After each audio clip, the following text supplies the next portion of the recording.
Hi friends, welcome to my YouTube channel observe the question. ఒక వ్యాపారి తన వస్తువును కొన్న వేల కంటే 25% ఎక్కువగా ప్రకటించి దానిపై 15% డిస్కౌంట్ ఇచ్చాడు. ఈ లావాదేవీలో అతనికి వచ్చినటువంటి లాభశాతం ఎంత? ఇక్కడ మనకి వస్తువు యొక్క కొన్న రేటు కానీ అమ్మిన రేటు కానీ రెండు కూడా ఇవ్వలేదు.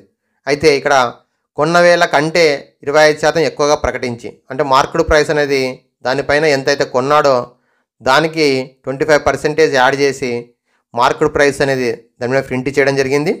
ఇప్పుడు దానిపైన మళ్ళీ 15% డిస్కౌంట్ ఇచ్చాడు. ఇచ్చిన తర్వాత అతనికి ఆ లావాదేవీలో అతనికి వచ్చినటువంటి ప్రాఫిట్ పర్సెంటేజ్ లాభశాతం ఎంత?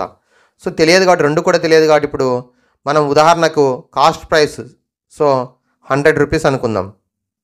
కాస్ట్ ప్రైస్ 100 రూపీస్ అనుకున్నట్టయితే దీనికి 25% అనగా మార్కెట్ ప్రైస్ ఏమవుతుంది? 125 రూపీస్ అవుతుంది.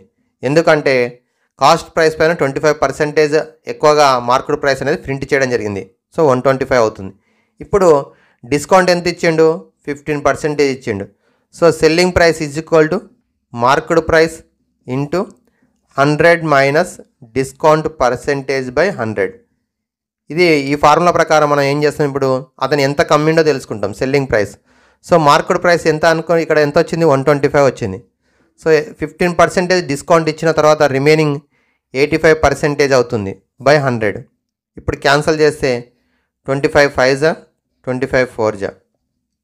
సో 85తో మల్టిప్లై చేస్తే 5 5 జా 25, 5 8 జా 40, సో 42 బై 4.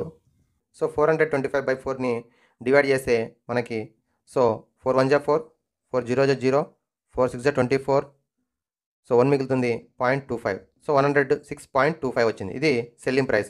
సో మనకి ఇప్పుడు ప్రాఫిట్ వచ్చింది. ఎందుకంటే కాస్ట్ ప్రైస్ అనేది 100 రూపీస్ అనుకున్నాం, సెల్లింగ్ ప్రైస్ 106.25 వచ్చిందంటే ప్రాఫిట్ వచ్చింది. సో ప్రాఫిట్ ఎంత వచ్చింది మనకి?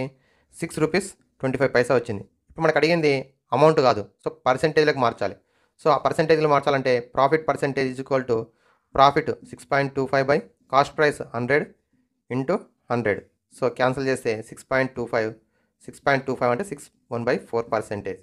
61/4%. Option 1 is the correct option. Okay. Thank you friends. Like, share and subscribe my YouTube channel.